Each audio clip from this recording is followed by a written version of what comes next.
ஊழல் உள்ளிட்ட பல்வேறு பிரச்சினைகளால் பார்லிமென்டின் இரு சபைகளும் 3வது நாளாக முடங்கின.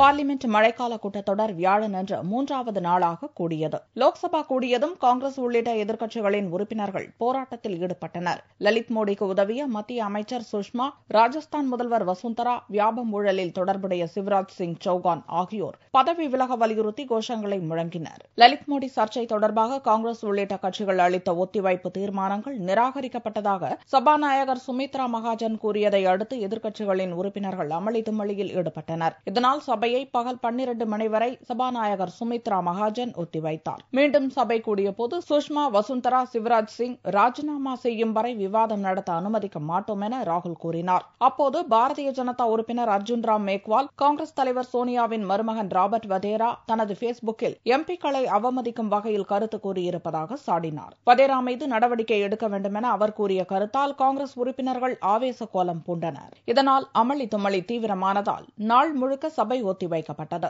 இதேபோல ராஜ்யசபாவிலும் லலித் மோடி சர்ச்சை குறித்து விவாதிக்கவும், சுஷ்மா, வசுந்தரா, சிவராஜ் சிங் சௌகான் ராஜினாமா செய்யவும் காங்கிரஸ், மார்க்சிஸ்ட், சமாஜ்வாடி உறுப்பினர்கள் வலியுறுத்தினர். அதை நிதியமைச்சர் அருண்ஜேட்லி நிராகரித்ததால் எதிர்க்கட்சி உறுப்பினர்கள் அமளியில் ஈடுபட்டனர். முதலில் பகல் 12 மணி வரையும், இரண்டாவது முறையாக பிற்பகல் 2 மணி வரையும் ராஜ்யசபா ஒத்திவைக்கப்பட்டது. 2 மணிக்கு பிறகும் சபையில் அமைதி திரும்பாததால் நாள் முழுக்க சபையை ஒத்திவைப்பதாக துணைத் தலைவர் பி.ஜே. குரியன் அறிவித்தார்.